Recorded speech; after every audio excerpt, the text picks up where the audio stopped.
की न्यूज, खबरों का सारथी। ब्रेक के बाद आपका नमस्कार। मैं हूं आरिश अजहर, आपके साथ खबर उत्तराखंड में आपका स्वागत है। रुक करेंगे इस वक्त की हेडलाइंस पर। उत्तराखंड में मकर संक्रांति के बाद हो सकता है धामी मंत्रिमंडल का विस्तार, खुल सकती है विधायकों की लॉटरी। उत्तराखंड की 13 जिला पंचायतों, 95 क्षेत्र पंचायतों और 7,813 ग्राम पंचायतों को मिलेगी सौगात। चमोली में टीएचडीसी परियोजना हादसे की होगी जांच, 3 सदस्यीय उच्च स्तरीय कमेटी होगी गठित। उत्तराखंड बार काउंसिल चुनाव की तिथि बदली, अब 17 फरवरी को होगा मतदान। और कड़ाके की ठंड में जमीन पर बैठकर नहीं पढ़ेंगे बच्चे, नैनीताल के 39 विद्यालयों को फर्जी फर्नीचर देने का आदेश जारी। नए साल के स्वागत को उत्तराखंड में खूब टकराए जाम, जश्न में गटक लिए 225 करोड़ रुपए की शराब। आप देख रहे हैं की न्यूज, खबरों का सारथी। और विकास नगर से खबर है, अवैध वसूली के आरोप में पटवारी पर गाज गिरी है। पटवारी जयलाल शर्मा को निलंबित किया गया है। डीएम देहरादून को मिली थी आरोपी पटवारी की शिकायत, ऑडियो साक्ष्य आधार पर डीएम ने निलंबन की कार्रवाई की है।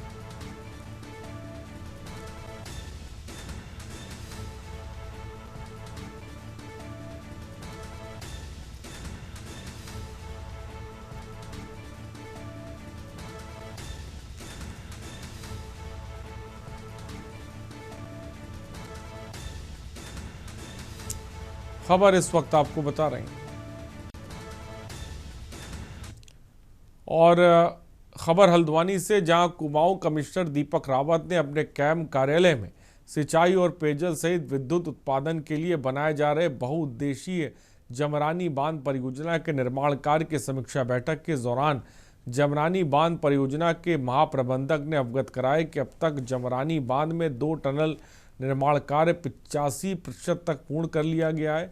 इसके अलावा पानी के डायवर्जन के लिए 2 कॉफर डैम का कार्य भी प्रारंभ कर दिया गया है और जून 2026 तक टनल निर्माण सहित कृत्रिम डैम बनकर तैयार हो जाएंगे।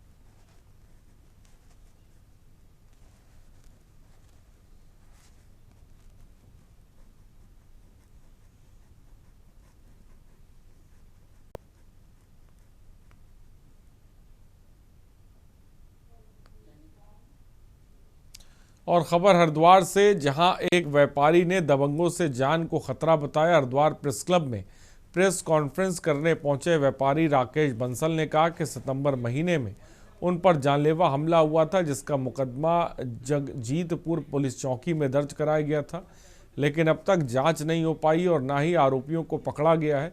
पुलिस की कार्यशैली पर सवाल उठाते हुए राकेश बंसल ने कहा कि पुलिस मामले में एफआईआर लगाने की तैयारी कर रही है, लेकिन हमलावरों को पकड़ा नहीं गया है।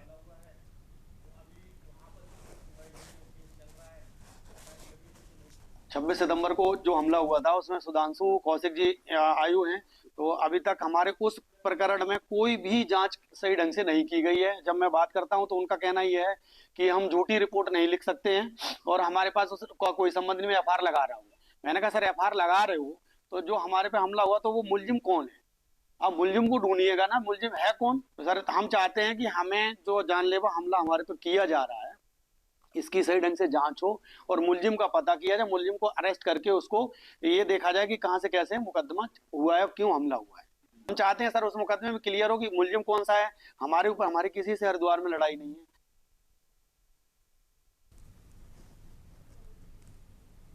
और खबर नैनीताल से, जहां उत्तराखंड हाईकोर्ट में रुद्रप्रयाग के कुंड में हो रहे बाईपास निर्माण से तलहटी में बसे सैमी धसारी गांव केदारनाथ हाईवे चारधाम यात्रा मार्ग पर हो रही पत्थरों की बरसात और निर्माण का मलुआ मंदाकिनी नदी में सामने को लेकर दायर जनहित याचिका पर सुनवाई हुई।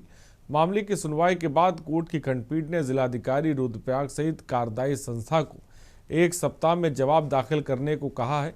आपको बता दें कि रुद्रप्रयाग के सैमी धसारी के ग्रामीण मदन सिंह रावत ने उच्च न्यायालय में जनहित याचिका दायर कर कहा है कि रुद्रप्रयाग के कुंड में हो रहे बाईपास के निर्माण के चलते तलहटी में बसे गांव सहित केदारनाथ हाईवे में पत्थरों की बारिश हो रही है होने के साथ ही निर्माण कार्य का मलबा मंदाकिनी नदी में समा रहा है।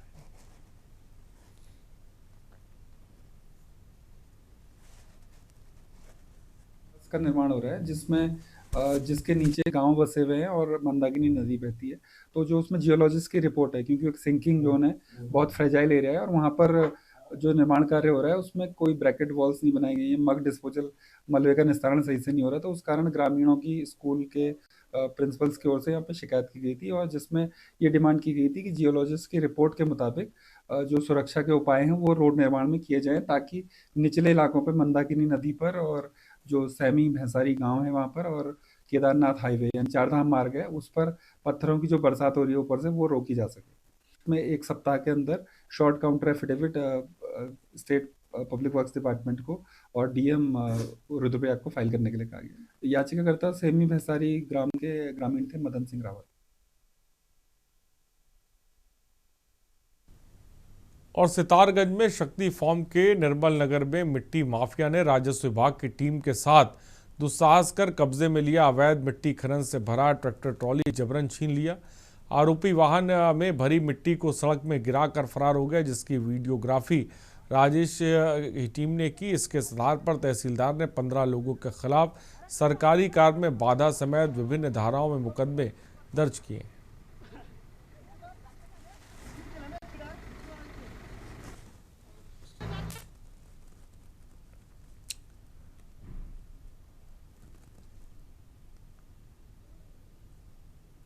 और उत्तराखंड की कैबिनेट मंत्री रेखा आर्य के पति द्वारा महिलाओं पर दिए गए एक विवादित बयान ने राज्य में सियासी तूफान खड़ा कर दिया और इस बयान के विरोध में आज उत्तराखंड महिला कांग्रेस की कार्यकर्ताओं ने देहरादून स्थित यमुना कॉलोनी में मंत्री के आवास का जोरदार घेराव किया और जमकर प्रदर्शन किया।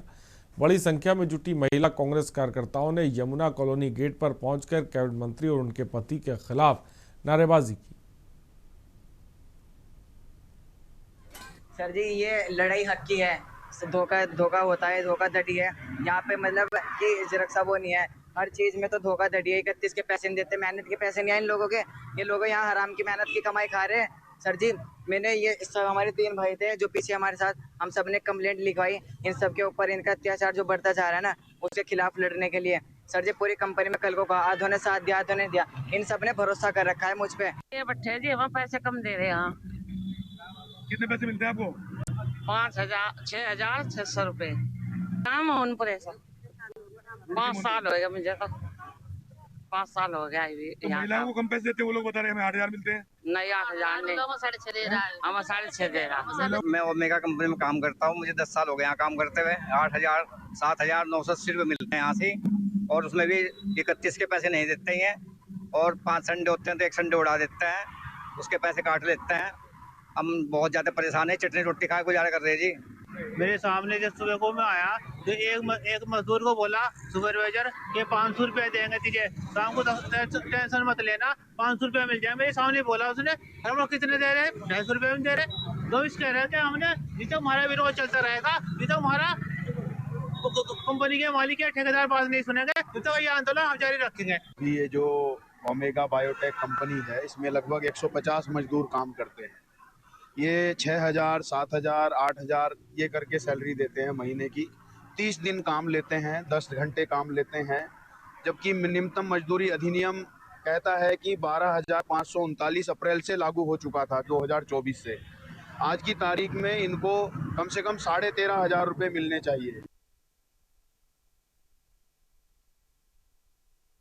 रुड़की से इस वक्त की खबर। रुड़की के सालियर स्थित omega biotech private company limited द्वारा कंपनी के बाहर आज कर्मचारियों को गुस्सा सड़क पर दिखाई दिया।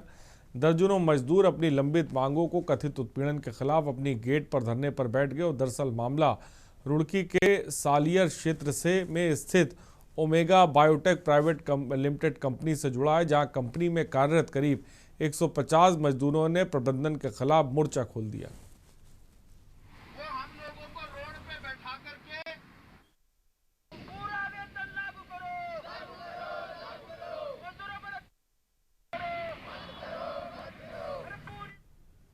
और सीमावर्ती क्षेत्र जोशीमठ में एक बड़ी दुर्घटना की खबर सामने आई। याओली रोड पर स्थित आर्मी कैंप के अंदर बनी कैंटीन के स्टोर में अचानक भयावह आग लग गई, जिससे पूरे सैन्य परिसर और आसपास के इलाकों में अफरा तफरी मच गई।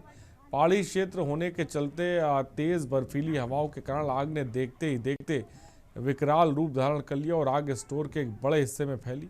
हवाओं की वजह से आग की लपटें तेज होती चली गई। फिलहाल आग पर काबू पा लिया गया है।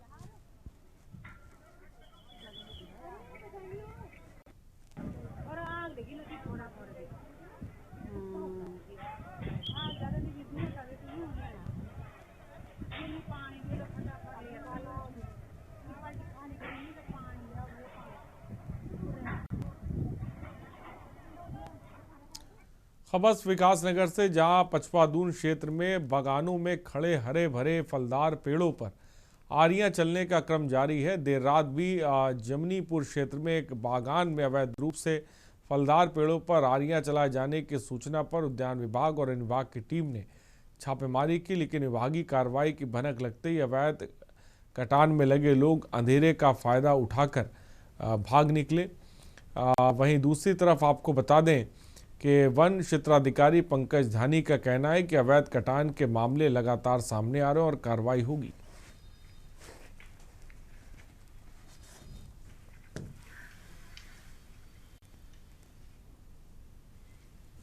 हम ये जमनीपुर ग्राम में कुछ आम के पेड़ों की सूचना हमको प्राप्त थी और सूचना पर हम लोगों ने पूरी घेराबंदी कर रखी थी, लेकिन बीच में जैसे हम उनको जो है एक पूरा प्रोग्राम बनाकर उनको मतलब उनको मौके पर पकड़ते, तो उस समय कोई मीडिया कर्मी वहाँ पे तुरंत पहुँच गए, तो उनको देखकर वो वहाँ से भाग गए। तो वहाँ पर जो है मैंने जाके देखा तो आम के पेड़ जो है पातन पाए गए। उद्यान विभाग को मैंने उनकी सूचना दे दी गई है और उसकी जो लकड़ी है उसके मालिक उद्यान विभाग को बोल दिया कि उनकी सुपुर्दगी में दे दें ताकि अवैध अभिवन ना हो। उत्तराखंड सरकार ने चारधाम यात्रा मार्गों पर 10 शेल्टर बनाने का निर्णय लिया, जो आपातकालीन स्थितियों में श्रद्धालुओं के लिए ठहरने की व्यवस्था प्रदान करेंगे। ये शेल्टर वर्ल्ड बैंक प्रोजेक्ट के जरिए बनाए जाएंगे, जिसके लिए 39 करोड़ रुपए की राशि स्वीकृत की गई और शेल्टरों के संचालन के लिए एक नियमावली भी तैयार की जाएगी।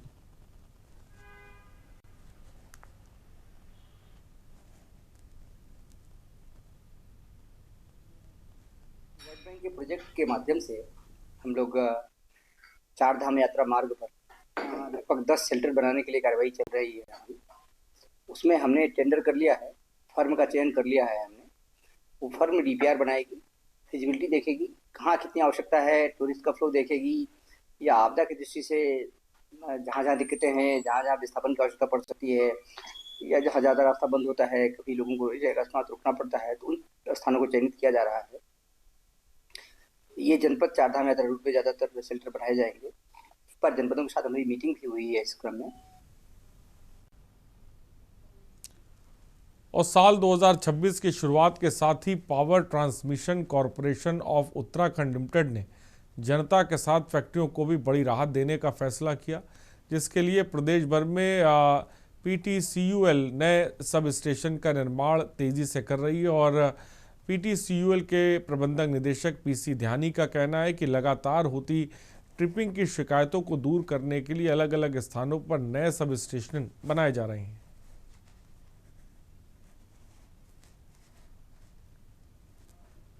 हम बहुत कुछ नए कार्य भी कर रहे हैं। जैसे मैंने बताया कि एडीबी के अंतर्गत हमारे 6 प्रोजेक्ट हैं, जिसमें 132 जीआईएस के 4 हैं, जिसमें 132 केवी जीआईएस सर्विस हमारा लोहाघाट में है, 132 केवी जीआईएस सर्विस हमारा जो है खटीमा में है, 132 जीआईएस सर्विस हमारा धौलाखेड़ा में है, 132 केवी जीआईएस सर्विस हमारा आराघर में बन रहा है, और 2 220 के बिजलीघर भी हम बना रहे हैं, जिसमें 220 केवी का जीआईएस सर्विस हमारा सेलेकुई में बन रहा है, जो कि हमारी इंडस्ट्री की काफ़ी लंबे समय से डिमांड थी, और वो बिजलीघर हम बिफोर टाइम करेंगे।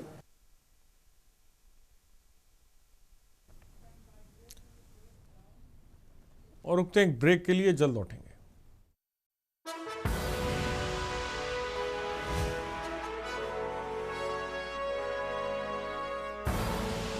आप देख रहे हैं के न्यूज। बाद आपका स्वागत है। नैनीताल हाईकोर्ट ने विकास नगर के बरूटीवाला क्षेत्र में नियमों के विरुद्ध संचालित हो रहे एक अवैध हॉट मिक्स प्लांट कोलतार प्लांट के संचालन पर तत्काल प्रभाव से रोक लगा दी। कोर्ट ने पर्यावरण संरक्षण और जन स्वास्थ्य को प्राथमिकता देते हुए सरकार और संबंधित कंस्ट्रक्शन कंपनी से जवाब तलब किया है। बरूटीवाला निवासी प्रदीप कुमार ने हाईकोर्ट में याचिका दायर कर बताया था कि यह प्लांट शीतलता नदी के तट और गांव की घनी आबादी के बिल्कुल करीब स्थित है।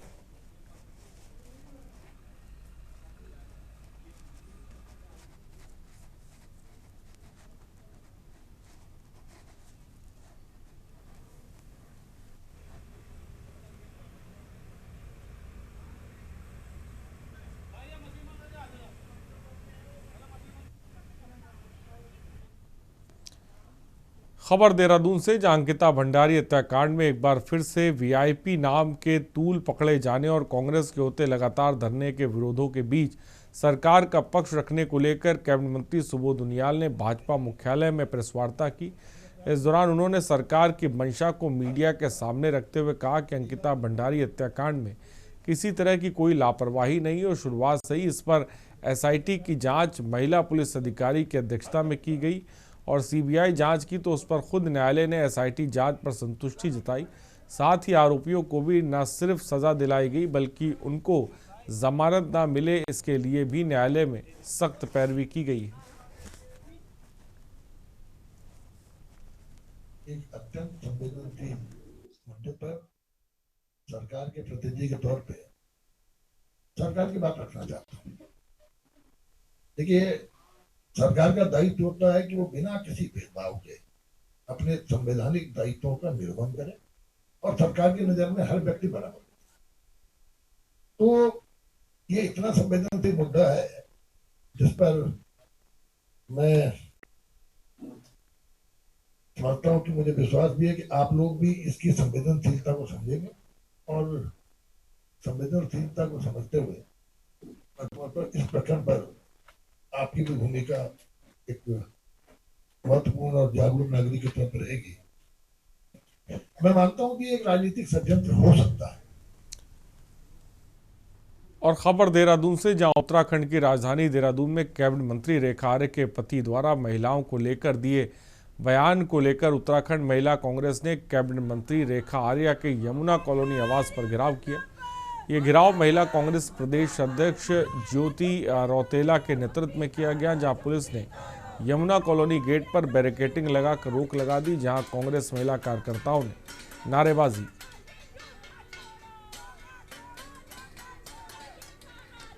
देखिए, दोनों चीजें, हम लोग अंकिता भंडारी की न्याय मांग रहे थे और उसमें हम पूरे प्रदेश में जो महिला विधायक महिला मंत्री हैं भाजपा की, उनके घरों का घेराव कर रहे थे।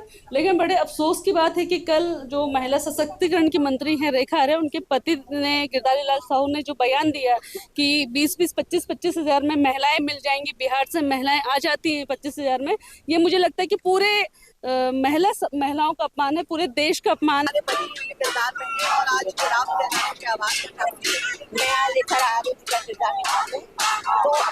हो सकता है कि हमारे किरदार से शायद कोई भी बात पर जाग जाए। महिला विधायक जो हमारे कांग्रेस की भाजपा की है, वो लोग हम लोग जाग जाए, इस वजह से हम लोग उनको जगाने का काम कर रहे हैं। खबर देहरादून से, जहां राजधानी देहरादून में बड़ी संख्या में ऐसे लोगों का प्रवेश हो रहा है जो उत्तर प्रदेश, हरियाणा और दिल्ली से आकर यहां कोई व्यवसाय कर रहे हैं या अपनी आजीविका चला रहे हैं। ऐसे में अक्सर ये भी देखा गया कि कुछ लोग वेश बदलकर साधु के रूप में लोगों को ठगने का काम कर रहे हैं और आपराधिक गतिविधियों में संलिप्त हैं। ऐसे लोगों को चिन्हित करने के लिए ऑपरेशन कालनेमी के तहत दून पुलिस लगातार सत्यापन अभियान चला रही है। देखिए, सत्यापन अभियान एक कंटिन्यूस एक प्रक्रिया है, चूँकि यहाँ पर भारी प्रदूषण के काफ़ी लोग यहाँ पर रहते भी हैं, अपना एम्प्लॉयमेंट के लिए भी आते हैं और जिस तरह से यहाँ पर होम स्टे बने हैं, लंबे समय तक लोग यहाँ रुकते भी हैं, तो ये कंटिन्यूस ड्राइव देहरादून पुलिस की चल रही है और इसी सत्यापन अभियान के तहत जो हमारा माननीय मुख्यमंत्री जी का जो ऑपरेशन कालनेमी, उसमें भी हम लोगों को चिन्हित करते हैं कि कौन अपने नाम भेष बदल कर यहाँ ऐसी कोई ठगी करने के उद्देश्य से धार्मिक चोला पहनकर इस तरह की वारदात करने के लिए जो रुक जाते हैं यहाँ पर, उन पर भी अभियान चल रहा है और उसमें काफ़ी सफलता इस साल ही 18 जो है बांग्लादेशी भी हमने यहाँ पर पकड़े, जो इस तरह के यहाँ पर अपने नाम और अपनी पहचान छुपाकर फेक दस्तावेजों के आधार पर रह रहे थे। तो ये कार्रवाई लगातार जारी है। और खबर लक्सर से, जहां लक्सर क्षेत्र में टांडा, महरौली और बीकमपुर क्षेत्र में खनन माफियाओं द्वारा रात के अंधेरे में जेसीबी मशीनों से अवैध खनन किया जा रहा है और क्षेत्र के एक व्यक्ति द्वारा अवैध खनन की वीडियो बनाने और शिकायत करने पर उसे खनन माफियाओं द्वारा मारपीट का मामला सामने आया। इस मामले में एसडीएम सौरभ असवाल ने शिकायत की गई। आपको बता दें कि भोगपुर, बीकमपुर और महतौली क्षेत्र में पिछले काफी दिनों से अवैध खनन की शिकायतें लगातार मिल रही हैं। वहाँ से भी शिकायतें आती है, हम लगातार वहाँ पर हमारी टीम गश्त करती है। संयुक्त टीम बनी है जिसमें राजस्व की, पुलिस की और खनन विभाग की है। तो लगातार हमारी तरफ से कार्रवाई की जा रही है और पिछले दिनों में हमने कई स्टॉक्स थे और स्टोन क्रशर हैं वो भी सीज किए हैं और आगे भी अगर हमें कोई शिकायत मिलती है तो हमारी तरफ से उसमें भी कार्रवाई की जाएगी। ये खनन हो रहा है, मुझे ग्राम महतौली में हो रहा है खनन। ये रात को 11 से लेके सुबह 10 बजे तक इसमें प्रशासन की मिली भगत होती है। मैं भी एसडीएम के पास गया था, उन्होंने बोला कि खनन मैं नहीं देखता हूँ, खनन देखते हैं खान साहब जो खान अधिकारी है। तो फिलहाल छुट्टी पर चल रहे, मैं कुछ नहीं करना का तुम्हें। खबर डोईवाला से, जहां विस्थापित क्षेत्र अठूरवाला में एयरपोर्ट विस्तारीकरण से प्रभावित लोगों का धरना प्रदर्शन समाप्त हो गया। यह आंदोलन बीते 54 दिनों से जारी था, जिसमें प्रभावित परिवार अपनी मांगों को लेकर संघर्ष कर रहे थे और धरना स्थल पर डोईवाला विधायक ब्रजभूषण गैरोला, अपर सचिव संजय, एसडीएम डोईवाला अपर्णा ढोडियाल सहित कई प्रशासनिक अधिकारी पहुंचे और आंदोलन समाप्त कराया।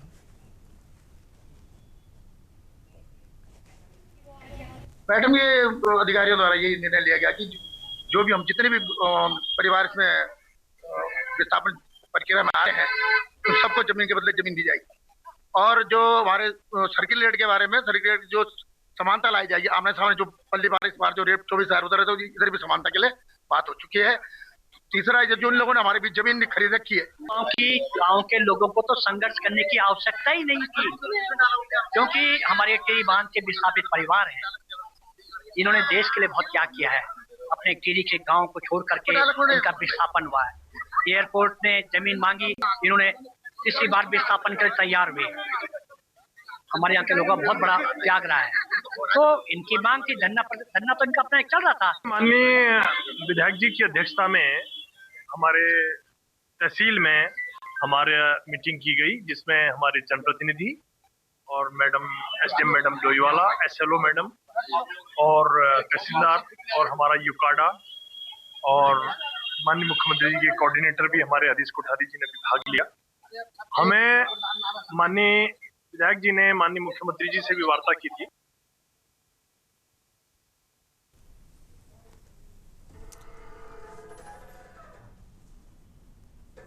खबर हरिद्वार से, जहां विश्व हिंदू परिषद के केंद्रीय महामंत्री मिलिंद परांदे ने बांग्लादेश में हिंदू समुदाय पर हो रहे कथित अत्याचार और हिंसा के मामले को लेकर तीखी प्रतिक्रिया दी। उन्होंने कहा कि बांग्लादेश में हिंदुओं के खिलाफ लगातार सामने आ रही घटनाएं केवल एक देश की नहीं बल्कि वैश्विक मानवाधिकारों का गंभीर सवाल बन चुकी हैं। उन्होंने कहा कि जबकि मानवाधिकार की बात होती है तब हिंदुओं के अधिकारों को नज़रअंदाज नहीं किया जाना चाहिए। महाराज जी ने कहा सिद्ध है, हमारे जैसे सारे लोग जिस इस कार्य में देश, मुझे लगता है भारत के भी हिंदुओं ने, सभी विश्व भर के हिंदुओं ने इसके लिए जागरूक होकर कार्य करने की जरूरत है, एक दबाव लाने की जरूरत है। सामाजिक संगठन जो करेंगे वो तो उन्होंने करना ही चाहिए, मगर मुझे लगता है कि सब जगह पर जब ह्यूमन राइट्स या मानव के अधिकारों का विषय आता है तो हिंदुओं को भी अधिकार है, ये विश्व भर का मानव समुदाय भूल रहा है, वह तो उचित बात नहीं है। और इसलिए इतना हिंदुओं के ऊपर जो अत्याचार हो रहा है, तो जो अनेक प्रकार के संगठन आज खड़े हो रहे विश्व भर में। और खबर उत्तराखंड में फिलहाल इतना ही, और आगे देखिए मंथन। नमस्कार।